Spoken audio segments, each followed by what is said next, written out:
Ross Dennis Chevrolet, we want to extend a special thanks to all the veterans who have served both home and abroad. We owe much of what we have today to their service. And we'd like to give a special thanks to all of our employees who also have served. And here's some of their stories. My name is Barry Beck, and I served in the United States Navy from late 1962 until late 1966.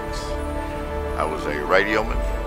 I served on the West Coast in training for a little over a year, and then I was on the East Coast for the duration, mostly, of my enlistment. I enjoyed my service.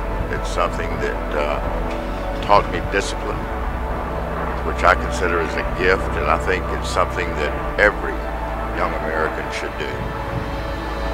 I think that serving your country is a noble thing because this is a noble nation. My name is Randy Hemel. I served in the U.S. Air Force in the 603rd Military Airlift Support Squadron out of Southeast Asia. We flew in and out of Okinawa. My total combat experience was limited to about 31 days of flying in, evacuating Saigon at the very end of Vietnam. The one thing I took away from this experience was the camaraderie that you shared with fellow soldiers, especially when you were in harm's way, and you depended on each other. It made a definite impact on my life. My name is Pete Pomaris. I served in the U.S. Navy from 1963 to 1967. I was stationed at Miramar Naval Air Station in California. We're detached to off from Vietnam with our fighter squadron on 2 different tours, and we've got some accommodations for being over there, and some ribbons and a medal for being on the ship off the coast during wartime. And we deployed 2 missions over there, and I was stationed more or less back at Miramar. And my specialty really was aircraft mechanics, and I worked on jet or reciprocating engines. My message to the people that are serving right now in our armed forces, no matter what branch it is that thank you. You know, there's many jobs that are out there that they have to do. You could be on the ground, in the air, you could be in combat, or either you could be working in a hospital, or any of those jobs are very important to us. You know, our country is a great country, and we have to defend it every way we can with the people that we have. My name is Joseph Taylor. I served in the United States Army from 1987 to 1996. I was a 91 Alpha combat medic.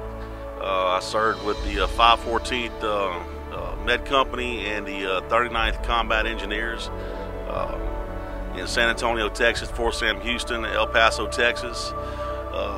Europe,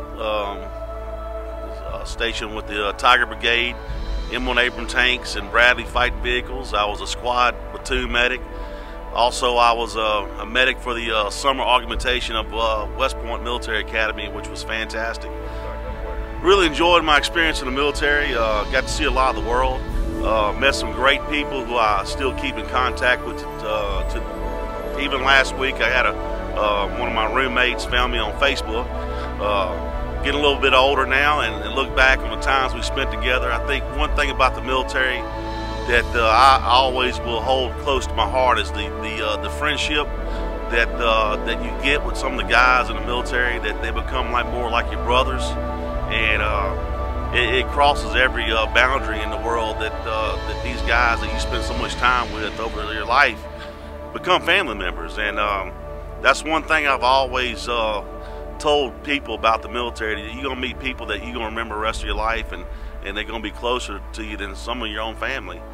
You spend that much time with these guys, and you go overseas, and you do things that you don't really do in the civilian world, and when your life is in their hands at times, you become really great friends. And that's one thing I'm always going to remember. I just had a friend of mine the other day that found me on Facebook, and we both got grown kids now, and we look back at those pictures when we're a little bit younger, a little bit littler, less hair, and you kind of laugh about it, but it was great memories, and I was very proud to serve the United States Army. I'm Ross Downing, and I was in the United States Marine Corps. I went in 1957, got out in 1960. After boot camp at Parris Island, South Carolina, and advanced infantry training at Camp Lejeune, North Carolina, I spent the rest of my 3 years in Washington, D.C. I was in the Presidential Guard and the silent drill team, and we conducted ceremonies around the Washington area. The president that the man that was president when I was in the Presidential Guard was Dwight D. Eisenhower, and we would guard him at Camp David, Maryland. We worked with the Secret Service, and we guard him in Newport, Rhode Island, and on other special occasions. By the way, today, November the 10th, is the 236th birthday of the Marine Corps. I enjoyed the Marine Corps, and I thought the Marine Corps taught me a lot.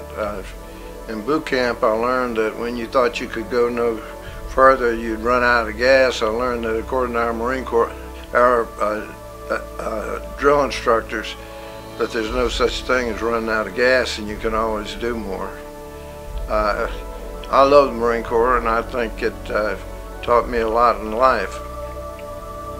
The motto of the Marine Corps is Semper Fidelis, always faithful.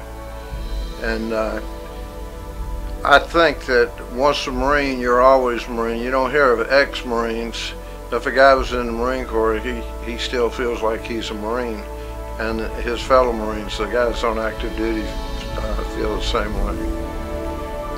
If I had to do over again, I'd do the same thing, go back in the Marine Corps. It taught me the best lessons I've ever had in this life. Once again, we want to thank all of you veterans that are out there serving for us today, and all you guys have served in the past.